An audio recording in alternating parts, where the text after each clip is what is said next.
Hello, everybody, and welcome to this ELRIG hosted panel discussion we're holding online. I can see we have quite a healthy number of people already, so I'll start the webinar now. Welcome, and thank you for being part of this session today. We're hoping it's going to be a really good one that you're going to get a lot of information from our expert panel and chair today. So my name is Mark Suave. By day, I'm a senior scientist at a company called OMAS Therapeutics based in Oxford in the UK. But I also am an ELRIG board member. I'm the chair of the Early Career Professional Work Group. So a little bit quickly, just to introduce the session about ELRIG. So ELRIG is a not-for-profit organization bringing together the life science and drug discovery world to learn, share, and connect on an open access basis. For example, we host things like this, completely free to attend. Our big community encompasses over 22,000 scientists from across industry, academia, and also the vendor life science suppliers world as well. As I mentioned, all of our events are free to attend, and they're fully supported by vendors, sponsors, and exhibitors. We don't just run things online. If you are new to ELRIG, we also run events in person as well. About 70% of our community work within the life science industry, about 20% are in academia, and the remainder are also in support roles as well. Now, we are here as kind of an early career professional targeted format, which is really about a third of our ELRIG community, so a big portion of that. And what we would define as an early career professional is kind of those individuals either still in full-time education, whether it's an undergraduate, postgraduate, PhD, or kind of starting out, embarking on their career in their first couple of jobs post graduating. You can see as well that the majority of our community is based in the UK, but we are branching out into Europe and the rest of the world as well, which is exciting. We have a strong driven EDI policy as well, and you can see some of the metrics there below. We're all a dynamic mix of scientists and people interested in drug discovery, and it's really bringing together the whole ecosystem. That's what makes ELRIG exciting. We're driven by values and purpose as well. Our core value is to ensure the highest quality of content, like what you're about to have later on this afternoon, will be made accessible to everyone. That is our key tenet. We have a purpose to bring the communities together to learn, share, connect, innovate, and collaborate on this open access basis. Finally, before I hand over to the chair of today's session, I just thought I'd plug the Early Career Professional Work Group. We exist to enhance the participation and engagement of early career professionals within the ELRIG wider community. We also are deriving strategy and proposals to engage ELRIG ECPs and connect within the ELRIG framework to fully integrate our ECPs within the rest of the community. Below are the members of our work group. You can see that we have a variety of different companies and organizations and institutions represented on the board. If you are in the audience and you have come to an ELRIG event, or this is your first ELRIG event, please come along to more. And also, if you're interested in seeing how you can get involved with ELRIG, this is something that you'd like to be a part of, reach out to myself or to anybody on the ELRIG team by following the links below on the website, and just reach out and get in touch, and we'll have that discussion. So without further ado, I will hand over to Alison Rawlinson from QKine, Head of Marketing at QKine, who will be today's chair of events. So Alison, over to you, please. Lovely. Thanks, Mark. Thanks for the introduction. So firstly, I just wanted to thank the panelists for joining us today, and thank everybody who's watching. And we'd really encourage all of your questions. And just a little bit of housekeeping, if you could use the question and answers panel rather than the chat, that would be really helpful. And on the questions and answers panel, you'll be able to upvote questions as well. So please vote for your favourite questions and we'll try to get to them. We're hoping to get through as many questions as we can today, but if we can't finish them, what we'll do is we'll answer them offline. All the panelists have already agreed to do that. So we're happy and we're here to help you. So as Mark mentioned, my name's Alison Rawlinson. I'm the head of marketing at a biotech company in Cambridge called QKine.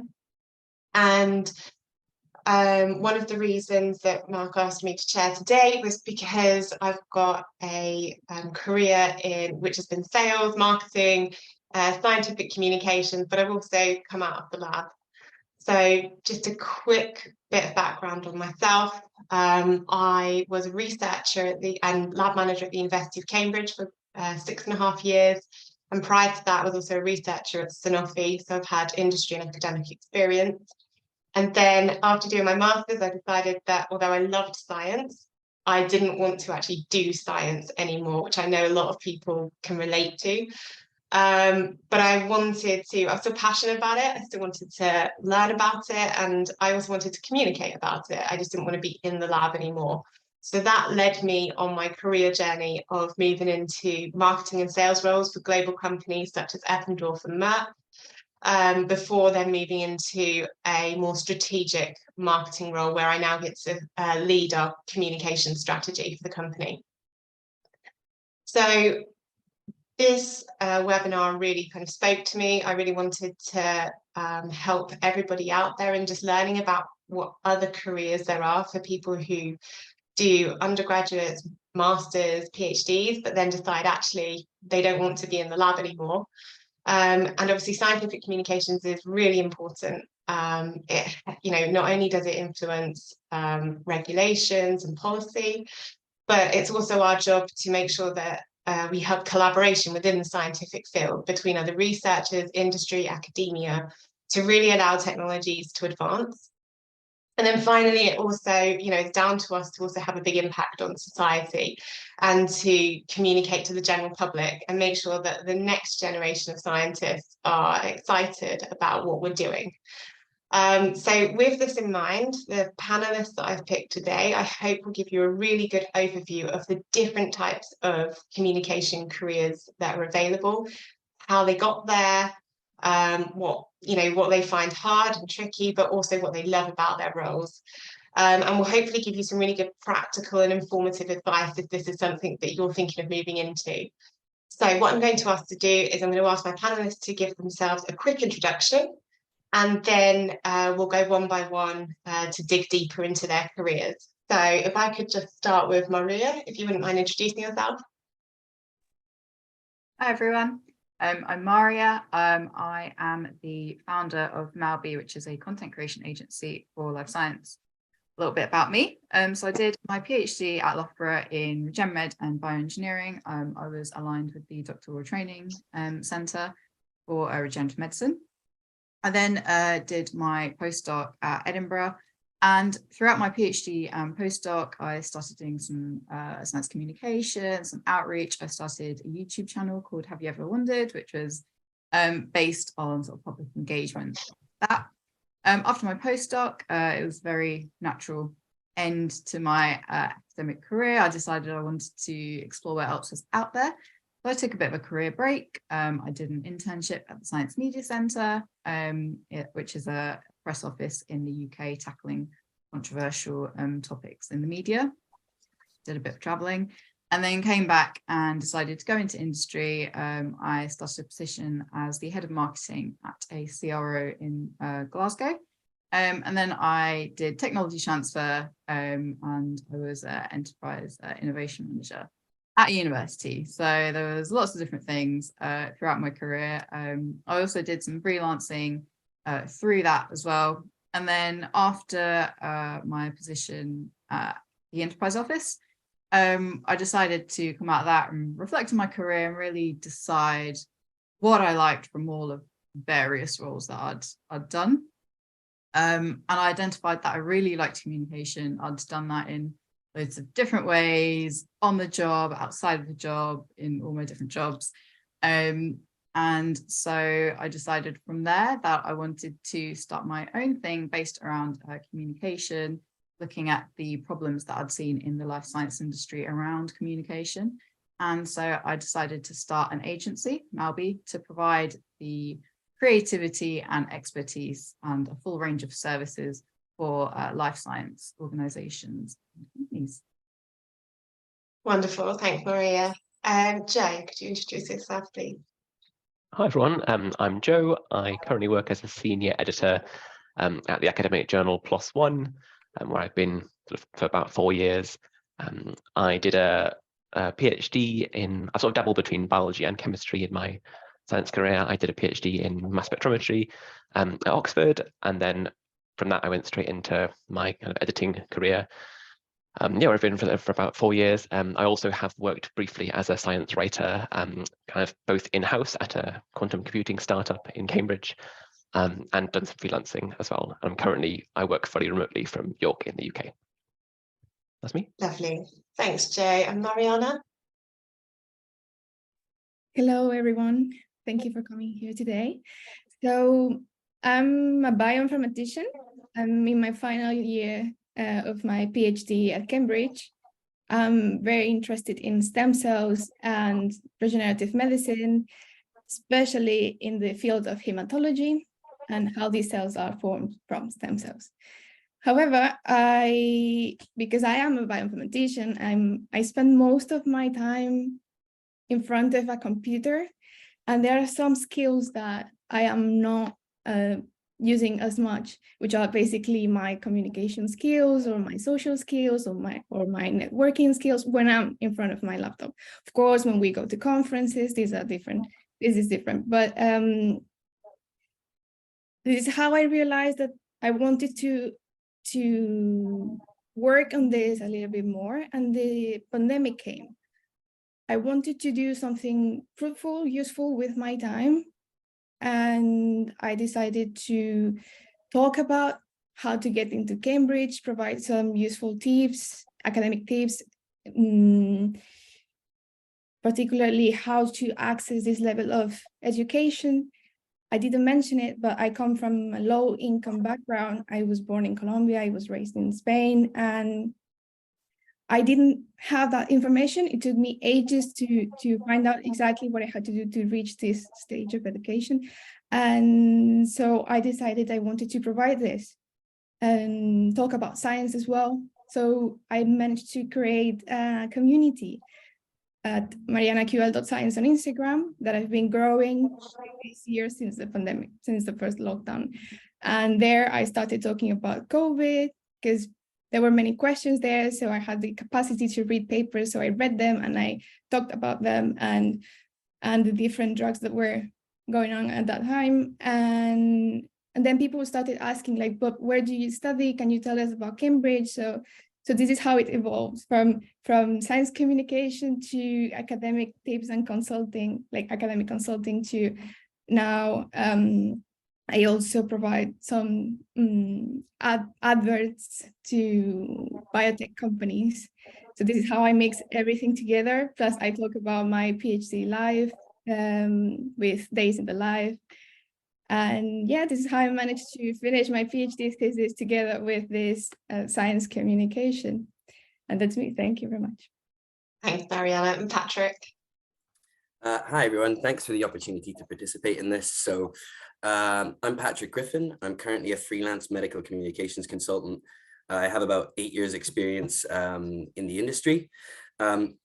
At its heart, medical communications is just about helping pharma and biotech companies communicate the data around their products to the relevant stakeholders, whether that's healthcare professionals, patients, or payers who dictate how those products are used within national healthcare systems. I followed a pretty standard career path within the industry, which is I worked within medical communications agencies where I trained as a medical writer. And then about 3 years in, I decided to go freelance and work for myself. In terms of how I got there, it's a pretty tortuous route. So it's an industry that not a lot of people are aware of. I studied biological sciences with honors in neuroscience at the University of Edinburgh.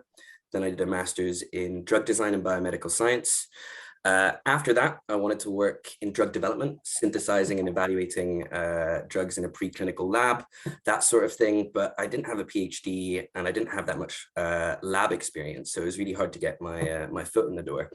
After that, I was unemployed for 8 months. I got turned down by Vodafone twice to sell phones. I couldn't get a job anywhere. And the reason I'm highlighting this is because as early sort of career professionals, often the link between your degree and what you end up doing, it isn't as clear. Like when I went into uni, I thought, study biology, I'll be a biologist. But typically that doesn't happen. So what ended up happening is I tried various things. I even had to go at studying patent law, which is another viable route for people with degrees in the life sciences, but I absolutely hated it. During that time, I came across a job spec for medical writing and thought I'd be quite good at that, but it was based in Dubai. So at this stage, I was willing to go anywhere for a job. I applied for it. They were interested. But then they asked me about my salary expectations. I didn't know what to ask for. So I asked some friends who were from Dubai, and they gave me a salary range that was like 6 times what they were going to offer me. So they never got back to me. And then after that, I thought, well, surely this is, something that this is an industry that's in the UK. So I applied for a couple of jobs in the UK, got my first job in Macclesfield, and then didn't really look back. So that's how I got to where I am. And there you go. Lovely, thanks, Patrick. So we're going to start with Maria, who, as she mentioned, she's the founder of Malby, the content creator agency. So Maria, how did you first go about starting your own business? Was it daunting? Like, what were the steps you took?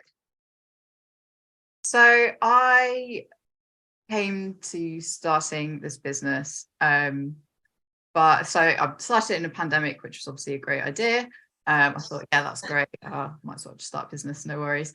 But I left my previous employment and I'd not had a good experience in that role, not in the job, but in the actual employer itself. There was sort of bullying and toxic environments and bad management, bad leadership. So I sort of came out there a bit jaded and I was like, oh, I don't want to work for anyone ever again.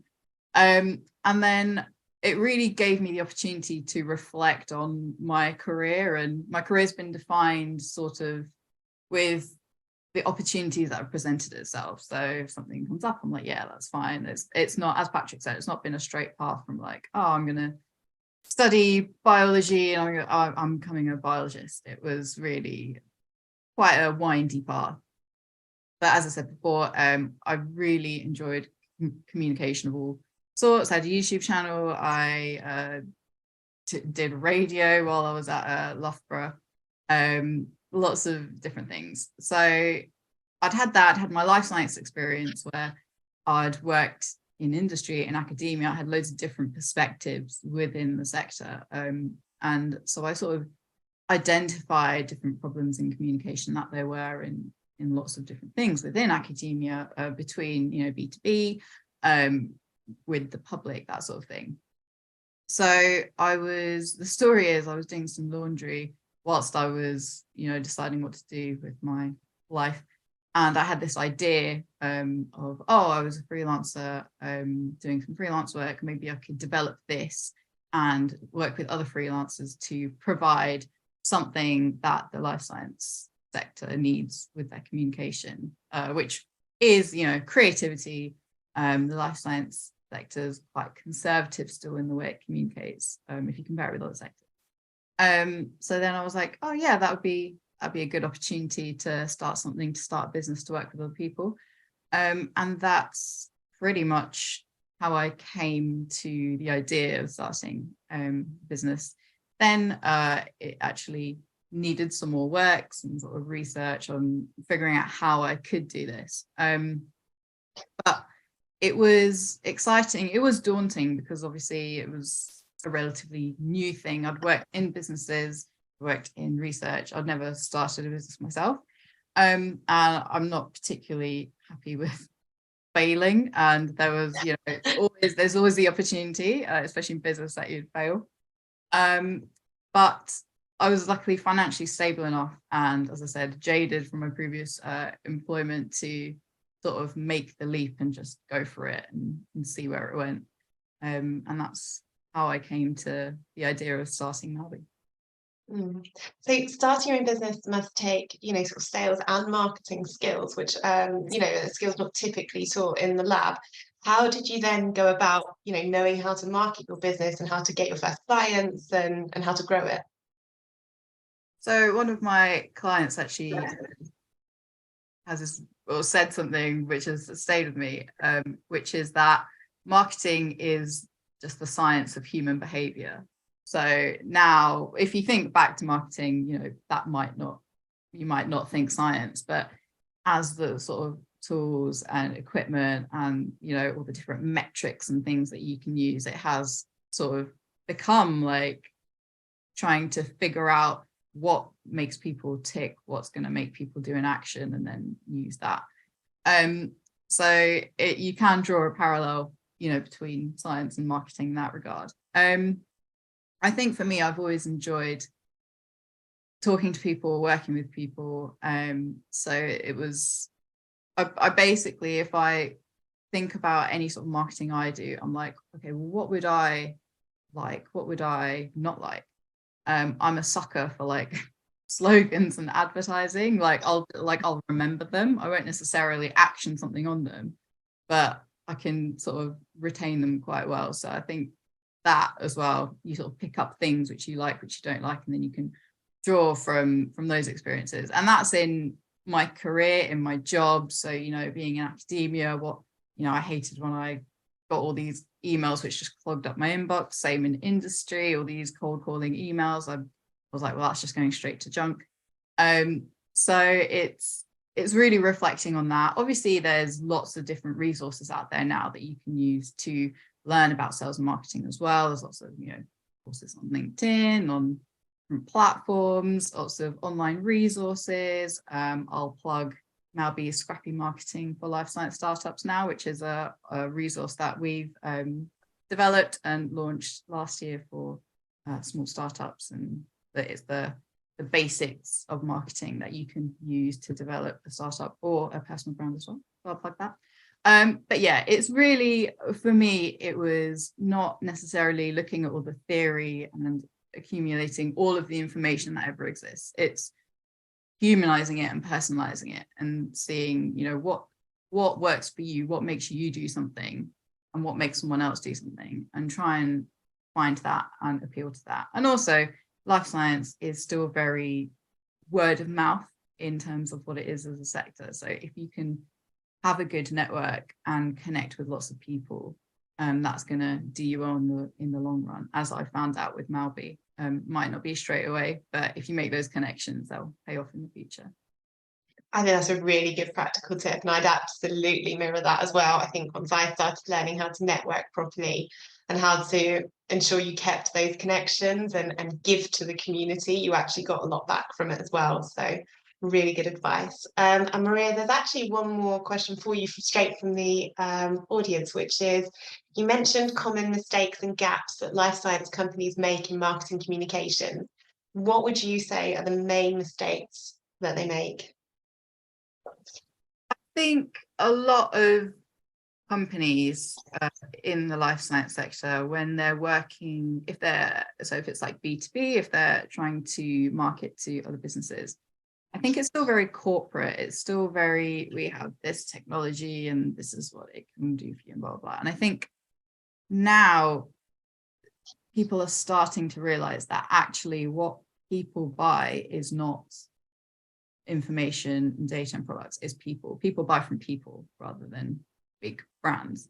And you can see that all across, not just life science, but all across the sectors. You know, there's neuromarketing companies who work with looking at how people's brains react to, you know, advertising and stuff. And they find that when you have a good narrative and a story with emotion in it, that it engages people more than just sort of, you know, corporate facts and that sort of thing.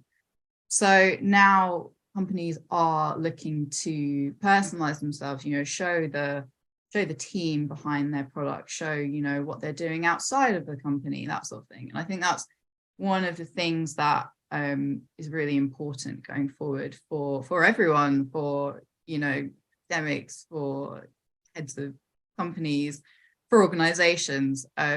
You want to strike the balance between resonating with people on a personal level while still being professional, and, you know, getting your key messages for your product or whatever you're selling. Lovely, thanks Maria. I'd have loved to speak to you even longer. I think we've got loads of questions, so we might come back at the end, but thank you. So we're going to move on to Jo now. So Jo is the senior editor at PLOS ONE Journal. And Joe, I guess an obvious question would be to start with is what made you decide to first leave the lab and make this jump into scientific communication? It definitely wasn't something that I'd sort of planned out. I think like very common for the panel. I just, as I was doing my PhD, I think I gradually moved from being intent that I was going to be a professor and a PI and run my own lab to realizing that it was kind of the reading and writing and talking about science that I enjoyed a lot more than the doing, especially when it came to the stage of kind of writing papers or helping my colleagues write papers and kind of seeing how the peer review process worked. I just found that like immediately fascinating, kind of how there's lots of problems with the peer review process, but like I think it's quite a noble process in principle, about how, you know, scientists kind of help to make each other's work better and like make a paper the best version it can be. So I sort of had communications careers in mind, and then I just saw this job, which was an associate editor job at PLOS One advertised, and I applied for it. So Okay, and what does like a typical day in your life look like as an editor? So I'd say about 50% of it is kind of working with individual manuscripts or papers that scientists have submitted to us that are kind of under consideration for publication. So that generally involves some kind of initial screening to make sure it's kind of generally in the sort of category of papers you might publish and whether it's kind of meets the basic standards. And then, as you probably know from your kind of careers, like most papers go out for external peer review, so it's coordinating that, finding the right people who should be reviewers, inviting them, and then usually a couple of weeks later, when the comments come back, then sort of issuing a decision about whether the manuscript should be accepted, rejected, or revised, and then adjudicating the kind of the response from the authors when the manuscript comes back, and then that kind of, as that process goes on, and hopefully eventually the paper is published. And then the other half is kind of what we call like journal development work. So it's quite a competitive industry. There are a lot of journals and they're all competing for the same papers from scientists. So again, it's kind of about networking, really, building up connections with individual researchers to encourage them to choose your journal, going to conferences, doing events like this, lab visits, that sort of stuff, designing special issues that authors might find interesting, that sort of stuff. So those are the two kind of different halves. So it's kind of a nice mix of the reading about science half, but also the kind of, again, aspects of sort of marketing and networking and that kind of thing. That's really interesting because actually, when I look at your sort of job title, I always think of the reading and the reviewing side of it. I never actually think about you marketing your journal to the researchers. It always feels very much the other way, where, you know, the researchers are always begging to try and find the journal. So that's really interesting that you do both sides of that. I would never have thought about that. And what are the kind of challenges that come with that kind of role? What are the parts that maybe people don't see that you have to do?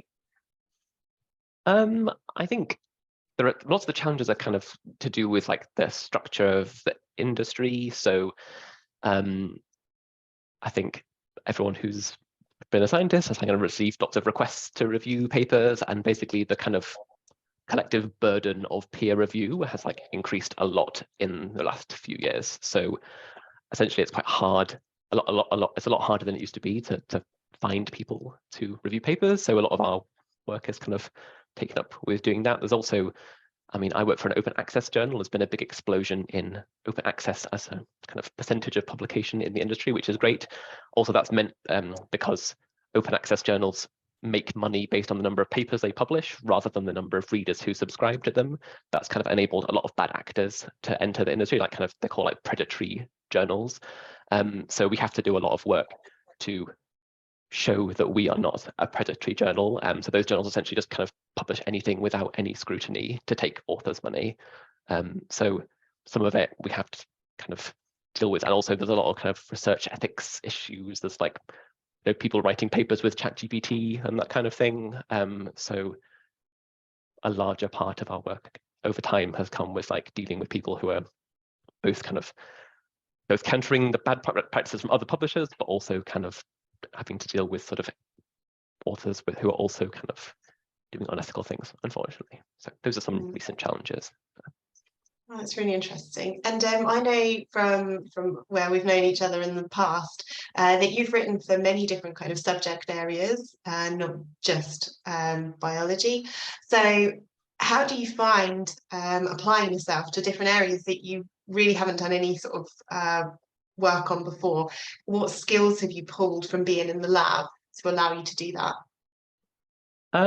Yeah, so the most relevant example is when I worked for a quantum computing software company. So it's like quite far from my own background, which was kind of in biochem, I suppose. I think the main skill, obviously, the same kind of core science communication skills apply to like any field. And it can actually be quite useful not being an expert in a thing to like help communicate it, because you can provide like that easy to empathize with your audience not understanding something when you yourself at the beginning don't understand. But I think the most valuable thing, at least having been a trainee in a lab as well, is kind of not being afraid to kind of be open about what you don't know. I think kind of that willingness to essentially put yourself out there and say, I don't understand, can you explain it again? Because with those kind of fields that are not your own field, you need to rely on the technical experts who do know the stuff and go to them and get them to help you. And I think maybe as high achieving PhD type people, we don't like doing that often, to say, I don't, that thing you just said makes absolutely sense to me. Please, can you like dumb it down, explain it again? And then it's only at that stage when you understand it, then you can explain it. So I think it's, yeah, just those skills about being able to learn new things and not to be afraid of saying like help, basically. That's really good. Thanks, Joe. And finally, if someone wanted to go into editing, how would you suggest they go about it? What's the first steps? Yeah, I saw there's a couple of questions about kind of like qualifications or courses or anything like that. But I mean, I can't speak for kind of careers in general, but for kind of journal editing type jobs, which is what I've most experience of, I would say like that's not really that important. You can go into those careers like straight from a PhD or from a postdoc. I think the most important thing is just to have an awareness of kind of things that are going on in the industry, kind of the sort of issues that academic publishers are coming across. And there's lots of kind of great free resources, even things on Twitter or like newsletters or blogs and that kind of thing. I'd be happy to share a couple of kind of things that I found useful later, but that would be what I would, yeah, just more like reading around, I think, than kind of formally studying, I think is probably more useful. That'd be really great, Joe. I know we're going to do a sort of post webinar email, so we can include some of those links in that. That'd be really helpful. So I just want to say thank you to everyone for starting to put questions into the Q&A section. I'm going to come back to more of the general ones and open it up to the whole panel at the end, so I can see that they are coming in. If you have any specific ones for specific people, please do put them in and we'll ask them as we go. But just to encourage you to keep voting for your favourite questions, and I'll make sure we answer those first. So Mariana, so you're a social media influencer. There's not too many of those that I've ever met, and I know your Instagram's fascinating because I've also had a look. But you're also a PhD student at Cambridge. So how are you balancing doing both things? Wow. Yeah, that's a very tricky question. It's basically, I've learned to see that both these two things are my current jobs. So I'm kind of full-time in both. I need to organize my time very, very well to be able to succeed on social media. So I work on my PhD full-time during the day, and then when I'm done, I have dinner, and then I continue with my time filming for Instagram. Ideally, I take some breaks. I try not to film anything during the weekend, and I try to film everything in a couple of days so I don't spend that much time editing later.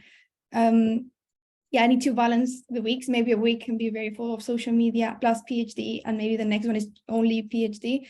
But it is tricky. I have to say it's becoming more and more difficult because I'm becoming more professional every time in the field. So I started it was a hobby for me. And back then, like 2-3 years ago, the algorithm worked in a way that you could post once every 2 weeks, and that was fine to get some engagement and connect with people. But then at the moment, the algorithm is changing and they basically want you to post every single day, one video, and then those 24-hour posts, 3 or 4 or 5 per day. And of course, that's not feasible when you're doing a PhD full-time. Accepting the fact that this algorithm doesn't like me too much this week, because it's changing this week actually. But yes, it's very difficult. I need to add it in my calendar, like, you need to film this day, and this day, otherwise the algorithm won't like you. There's a lot of pressure. Yeah, I mean, it sounds like it. And from my experience, I don't know, once again, I'm only speaking for myself here, the skills that I learned in the lab weren't necessarily too transferable to social media. You know, it's not the most extroverted community. So have you found anything from working in the lab really useful to pull over into social media? Yes. So the skills that I've gained from the lab and my PhD work are mainly, first, the science communication, like lowering the level of the concepts that I'm using in my science to make it more understandable for any type of audience. And also I've managed to speak up and ask for help when I need it. So in the lab, when there's something that I don't understand or it's not working, I just say it because I'm in a healthy environment. So on Instagram, I'm saying the same thing. If I'm struggling with my PhD, with my life or something else, I just say it. I'm being extremely honest, and I ask for help when I need it. And then, of course, my organizational skills with my productivity to make these two things work. And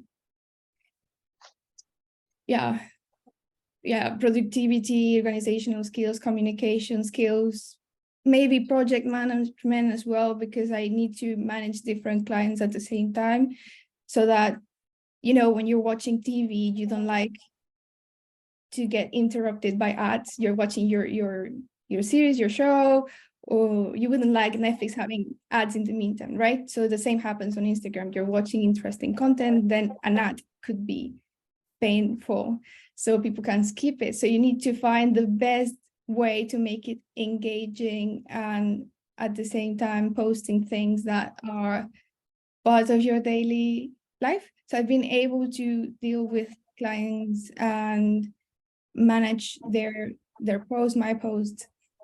So yeah, project management, science communication, organizational skills, productivity, and communication would be the main things that I've taken from my PhD.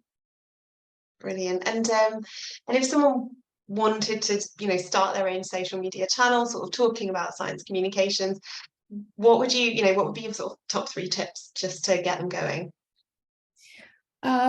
So the first one is my favorite, is to be as honest and authentic as you can, because you're not acting there. It's basically yourself being as real as you can be. So people like that. You're transparent when something goes wrong. You're transparent when you're stressed. They can engage and relate with you. They've been very supportive with me with the fact that I've struggled these last years to get funding, scholarships to continue studying, and every time I succeed, they celebrate it with me. So being authentic has helped me a lot to create this community. And then the second tip could be being consistent. So if you want to create a community that is there for you and you're there for them, it's kind of like an online family, and you want to make some business out of it, you need to be consistent, because nowadays, as I said, the algorithm needs consistency, and you get punished if you don't post. So for example, I went on holidays, and of course I'm taking a break, so I deserve that, and I accepted it. And I didn't post for like 2 weeks, and I started losing engagement, and of course it reflected on my statistics and the engagement. So now I need to manage to schedule posts so that they are posted when I'm gone. So it seems that I'm still there, but I'm on holidays, right? So yeah, first authenticity, then consistency, and finally, let's think of a third one. Well, quality over quantity could be a good one as well. I rather post things that are aligned with my values and with my personality than just ads, and more ads for companies. I've had to reject different clients this last month, unfortunately, because the company's products weren't aligned with what I would like to post, especially if it could affect someone's health or someone's mental health, like physical health or mental health. So yeah, these three things: quality over quantity, consistency, and authenticity. That's great. Thanks, Mariana. And Patrick. So Patrick is the Director of Griffin Medical Communications. He's a medical writer, and as you mentioned, he's been in the industry for about 8 years. I think people are going to find this very interesting. I know when we had our sort of pre-chat, I didn't know anything about medical writing. So Patrick, what attracted you to this as a profession? Well, to be honest, I kind of fell across it. But what I like about it is that before I went to uni, I kind of gravitated towards two subjects, and one was English and writing, and the other was biology. And ultimately, I ended up studying biology and going down that route. But to me, it was the perfect meld of two things, which is essentially writing and biological sciences. So that's kind of what attracted me to it, I guess. Okay, and what's sort of the best bit about being a medical writer? Well, I mean, there's a lot of ups. So in practice, the role gives you an incredible amount of transferable skills, working well under pressure, time management, being able to communicate effectively, also being able to absorb and digest huge amounts of information quickly and then communicate it in a professional manner. So for example, as a senior medical writer, if the agency you're working for gets a new client in a new therapy area, they'll give you it. Within 2 weeks, you're expected to A, know everything that you possibly can about the field, but B, be able to write about it to a standard that you'd be published in a top tier journal like the New England Journal of Medicine. So I guess it's that. And then also typically your clients, so the pharmaceutical or biotech industry, they only work with people who are at the pinnacle of their respective fields. So for example, if you're helping them to develop an article that would be submitted in a journal like Joe's, like PLOS ONE, you'd be working with people who are at the cutting edge of their science, of their medical fields, and you get exposed to that on a day-to-day basis. So those are just some of the aspects that I like, definitely. Okay, and what skills do you think are the most important ones if you want to move into this field? And how, I noticed a lot of people are asking in the chat, is there any certifications that you can get to do these, to upskill yourself? So typically, when you enter the industry, what they're looking for is people who have experience communicating science. So the primary pool that they look for is people who've done PhDs, because as part of that, you will have submitted data to journals and you will have written manuscripts. And that's sort of the bread and butter of traditional medical communications, is publications. So developing manuscripts, abstracts, posters, oral presentations for congresses. Now, I didn't have that relevant experience, but I was able to lean on a couple of other things that I'd done. So for example, during my bachelor's, instead of doing a lab project, I did a written assignment, which was a literature review of autism spectrum disorders, but I did it in concert with 3 other students. And I was able to kind of put that in my CV in a way that it would leverage many of the same skills that you'd use in a medical communications agency. Equally, I did a sort of student charity initiative where I joined a bunch of other students, partnered with students in Cameroon to communicate about malaria and sort of other parasitic diseases at local healthcare community centers. So I leaned on that heavily in my CV. But really, the most important thing is within your CV, you need to show that A, you have experience communicating science to a multitude of audiences, whether they're lay audiences, other students, and things like that. And then that can help you get a foot in the door. Brilliant. And I know when we were chatting earlier, there are a lot of other kind of benefits to medical writing, which I know you mentioned, such as travel. Can you sort of expand on why being out of the lab for you is such a benefit?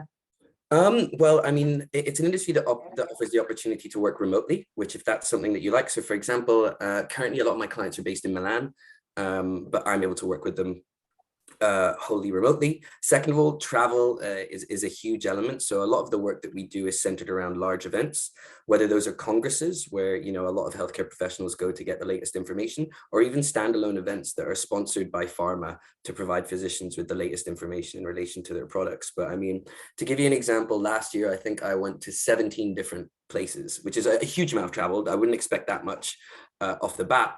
But, you know, I was able to go to a whole range of different continents, explore a whole range of new areas, and whilst doing it, be exposed to sort of cutting edge science.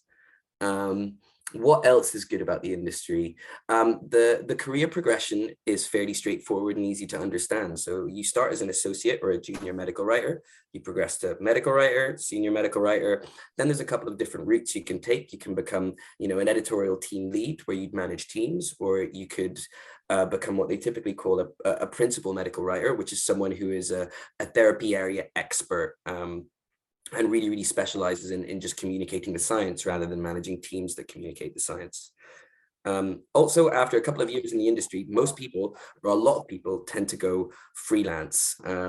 It tends to be a trend in the industry, but also, I mean, financially, it's quite rewarding. So I know that when I went from being a senior medical writer to a freelance writer, I was doing the exact same job, but it almost, you know, it over doubled my salary overnight. So and you know, depending on how dedicated you are and how good you are at it, you can easily get to a freelance position within 3 to 4 years. Well, that's great to hear. So Patrick, actually, you mentioned something really interesting there, which I'd like to invite all of the panelists to unmute and join the conversation here. So pay was one of the questions that have come up in the Q&A. So let me just quickly find it. An anonymous person has asked, all the jobs I've seen in communications are paid way less than a postdoc. If you come with postdoc experience, it'd be pretty demeaning to get a pay cut. So are we able to talk about salaries and how everybody's kind of overcome that? So first of all, did anyone come from a postdoc level? Or did everybody, Maria, you did? Yeah, I just have to, if you can hear some background noise, the radio in the other room has just come on. I think there's a ghost or something. Fine. There's background noise, I apologize. But yeah, I came from postdoc, and actually it was one of the things. When I decided to, you know, come out of academia, and it was one of the factors of coming out of academia. Should I stay and, you know, go down the academic route? Should I come out? All of the stuff that will be, you know, open to me if I want to change careers, I will have to take a drop in pay. But I think it's, I mean, some of the stuff, so I managed to go into industry in the end and sort of keep on the level and then progress up to pay. But it is a factor, and it is something which you have to think about if you are coming out of academia, to think whether it's enough of a factor for you to change careers. And obviously once you get into a career, like, you know, if you go into medical writing, you'll be able to progress up that ladder quite quickly, and you will be able to regain that pay. And as Patrick said, then you can, you know, opt in to go freelance, and you can then dictate your pay. But yeah, it can be a bit of a blow if you are thinking about that, if you get to that level and then you want to change careers.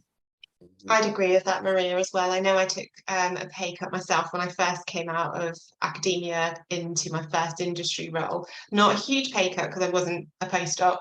But as you mentioned, I think being able to increase your salary in industry happens at a far quicker rate than it does in academia. So although you take an initial pay cut, you can actually then jump up pretty quickly. So I'm pretty sure I'm, you know, doing far better than I would have been had I stayed in academia, especially because I didn't go on to do a PhD. Patrick, did you want to add anything to that? Yeah, I think, I mean, the thing to take into account when going into career reforms is, though, although you have experience in terms of like, in terms of your respective field, whenever you enter as a medical writer, you effectively know nothing. It's a really, really sort of closed field. And for the first year, it's possibly one of the steepest learning curves I've ever come across. And that's what drives a lot of these entry level sort of salaries. But I mean, within a year, within 2 years, you know, if in some agencies, you can almost double your salary if you go from an associate to a senior medical writer, I guess. I mean, to give, I mean, I'm sure you guys can check all this out, but I think when I started, the range was between anywhere between 22 to 29K in Great British pounds for an associate medical writer, depending on your academic experience and communications experience. But then if you look on Indeed and stuff like that, if you look at a senior medical writer, it can go up to 40, 45, 46K relatively quickly. And most people can do that within 1 to 2 years, maybe even 3 years, depending on how proficient you are and the opportunities you're given within the industry. One thing I just add, oh, sorry, Alison. Oh, no. It's just that the other kind of the main difference I noticed, I mean, I went for a PhD to my job, so I was essentially penniless before, so anything was an improvement. But I think on the work-life balance front as well, I know everyone I knew in academia worked a lot more than like the 9 to 5. And I think in industry and science communications, if you kind of choose a good employer, then it's very possible to kind of start at 9 and finish at 5 and then not think about work outside that. So I think in a way, your kind of hourly rate might also be kind of noticeably better. Mm-hmm. That's a really good perspective to look at it from Joe, actually, because I think you're right. It comes with moving into industry does come with different benefits. There are obviously benefits to working in academia, but such as flexibility, but sometimes the hours can be a lot more stretched than they would be in industry. So another question for all the panelists is, what do we think the most critical basic skills are that are required or valued to make a career in scientific communications? Patrick? Yeah, I can start. I think, well, fundamentally, it's good writing skills, right? I think that especially for a medical writer, that's sort of the baseline, is that within the first year, you're expected to turn into a full grammar Nazi if you're not already one. But then beyond that, just an understanding of good scientific practice. So one of the core skills that I leverage from my degree on a day-to-day is just an understanding of good experimental design, a basic understanding of statistics, and an understanding of how to structure my arguments. One of the things that you should know is that when you enter as a junior medical writer, they'll ask you to do a medical writing test. And that's where you'll be able to evidence a load of those skill sets. So it's not just about submitting a really well-written CV, although that's a huge part of it. It is about also demonstrating those skills. And when you enter medical writing as a profession, you will be asked to do that. And that can take the form of, like, you know, they'll give you a paper and be like, write an abstract about it. They'll give you a data set and say, turn this into a 10-slide PowerPoint presentation, but that's typically how they'd assess those skills. I can. Lovely. Oh, sorry, go on, Mariana. Yeah, so one of the main skills to have in science communication, I believe, could be learning from your audience or observing your audience and identifying the level of expertise that they have or what they want to hear from you, because depending on the conference, depending on the talk, depending on the interview or the platform, you will need to express yourself in one way or another. And so there is a good exercise that I had to do to start that I found, and it was very useful. So I took my research and I tried to explain it to 5 different subjects. So it was, imagine you have to explain your research to a 5-year-old kid, then to a high school student, then undergraduate student, master's student, PhD student. If you're a PhD student, then you skip that one and then go for a PI or something above that. But yeah, that helped me a lot to practice and making it more difficult every time, or the other way around. If you start from the highest level, then try to make it as simple as possible. Like, what would you say to a kid?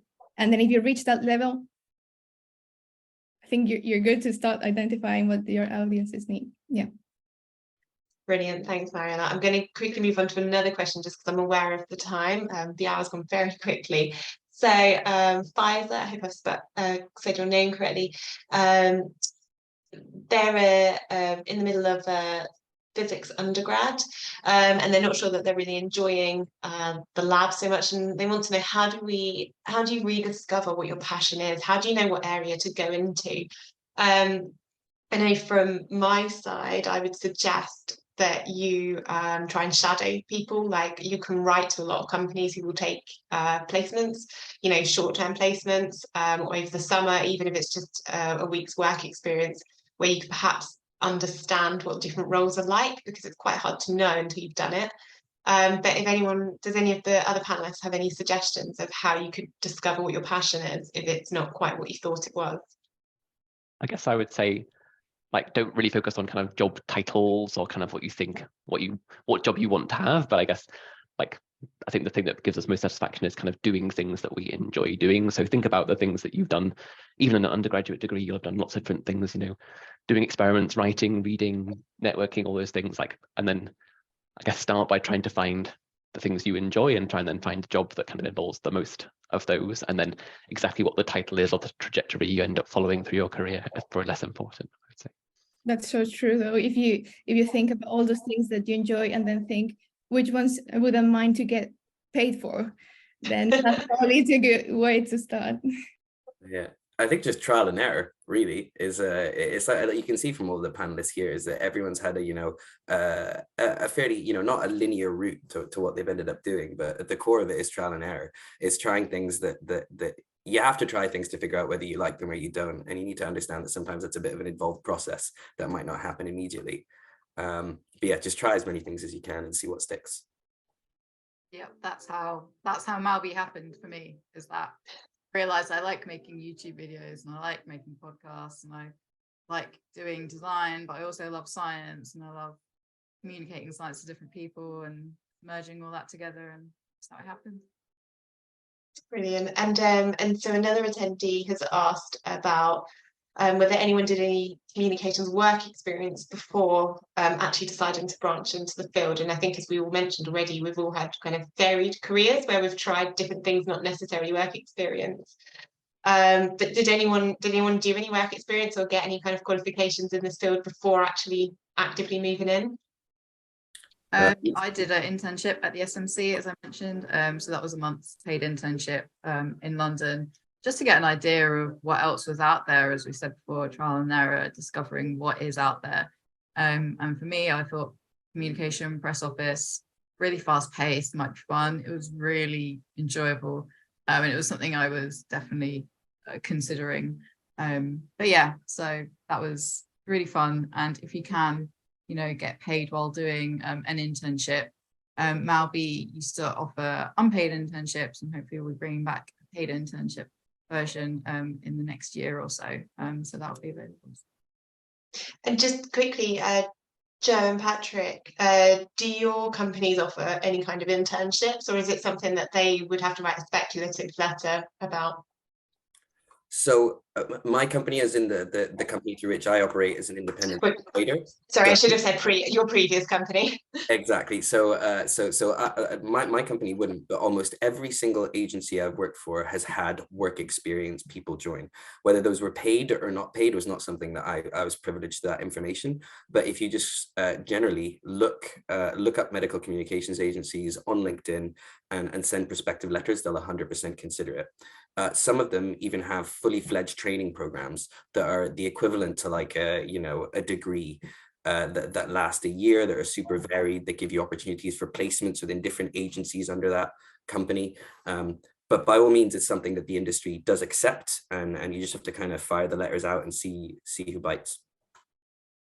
I'd say from my perspective, 20 yeah, seconds that's fine. if you want to I'd say, yeah, just kind of read and write lots of science. And if you're a student or a postdoc, like ask your PI if you could like get involved in reviewing papers if they are, because that's quite a good way to get exposed to that part of the process.